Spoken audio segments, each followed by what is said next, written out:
بسم اللہ الرحمن الرحیم۔ محترم دوستو، ادارہ علوم اسلامی اسلام آباد پاکستان کے بانی اور محتمم حضرت مولانا فیض الرحمن عثمانی صاحب کل انتقال فرما گئے۔ اللہ تعالی حضرت کی مغفرت فرمائے اور جنت الفردوس میں اعلیٰ مقام عطا فرمائے۔ ان کے تمام لواحقین کو، مدرسے کے منتظمین، اساتذہ، علماء و طلباء کو اللہ پاک صبر جمیل عطا فرمائے۔ مولانا سے میرا بہت قریبی تعلق تھا۔ وہ یہاں برطانیہ تشریف لاتے تھے اور میرے پاس کئی دن رکتے تھے۔ جب بھی یہاں آتے تھے تو ان سے ملاقات ہوتی تھی اور مجلسیں ہوتی تھی۔ وہ ایک بہت بڑے عالم دین اور علمی شخصیت تھے۔ انہوں نے اپنی پوری زندگی تعلیم کے اندر اور پڑھنے پڑھانے میں گزار دی۔ میں یہ چاہ رہا تھا کہ مولانا کے بارے میں، ان کی زندگی کے بارے میں کچھ لکھوں، لیکن کل جب یہ خبر پہنچی تو میرے اندر یہ ہمت ہی نہیں تھی کہ میں کچھ لکھ سکوں۔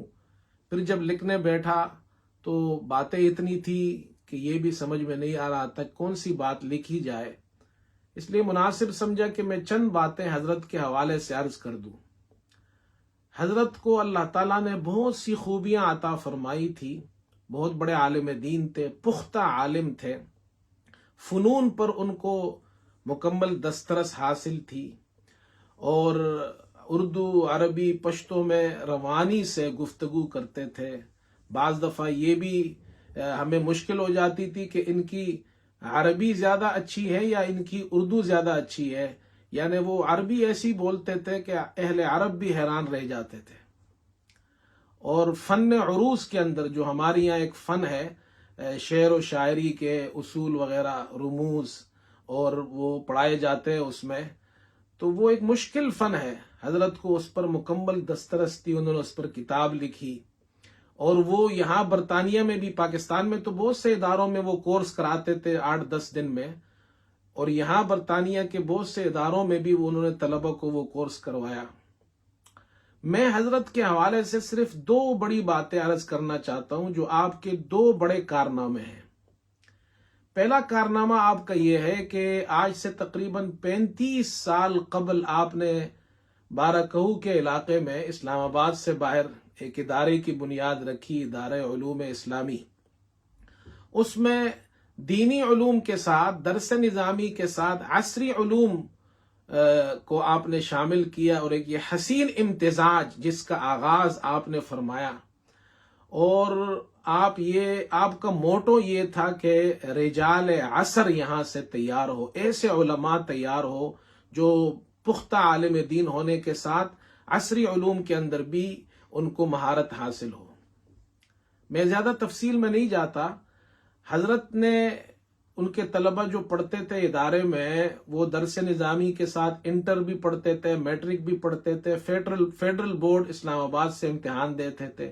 اسی طرح BA کے لیے پنجاب یونیورسٹی سے ان کے ادارے کا الحاق تھا، وہاں سے طلبہ امتحان دیتے تھے، اور اب تک تقریباً فیڈرل بورڈ اسلام آباد سے ان کے طلبہ نے 50 میڈلز حاصل کیے ہیں، اور پنجاب یونیورسٹی سے 6 گولڈ میڈلز حاصل کیے ہیں۔ اور ان کے طلبہ پاکستان کے اندر مساجد، مدارس کے علاوہ اسکول، کالجز، یونیورسٹیز اور فوج کے اندر اور سیاست کے اندر ان کے فضلاء الحمدللہ بہت بہترین کام کر رہے ہیں۔ تو یہ حضرت کا ایک بہت بڑا کارنامہ ہے، اور یہ مدارس کی تاریخ کے اندر تعلیم کے حوالے سے حضرت کا یہ کارنامہ ہمیشہ یاد رکھا جائے گا، اور آپ کا نام سر فہرست رہے گا۔ دوسرا بڑا کارنامہ آپ کا یہ تھا، آپ نے کئی سالوں پہلے یہ بات ہمیں بتا دی تھی، جب بھی یہاں آتے تھے تو ان سے بات ہوتی تھی۔